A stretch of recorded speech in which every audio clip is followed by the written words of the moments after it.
Bang, mie goreng satu dengan air teh tarik satu. Okey.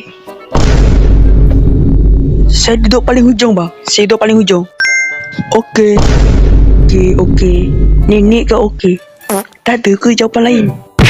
Bang. Stick A5 dengan air kopi made in Thailand satu. Saya duduk paling hujung ya. Okey bang, silakan.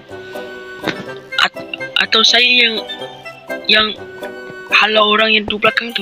Boleh juga bang. Nanti saya akan buat tempat paling selesa untuk abang. Ya. Oh, silakan bang, silakan. Saya memang nak buat macam tu.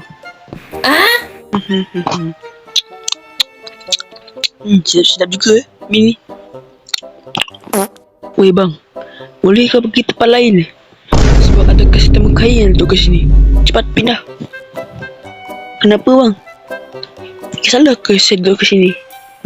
Alah lah. Gitu makan, kalau bayar duit tincun banyak lagi. Berkau makan duit pada sekoceh. Dah buat apa? Beras pun cukup. Ya kau ni nak duit je lebih. Dah lah, malas aku nak makan kedai selek ni. Balik.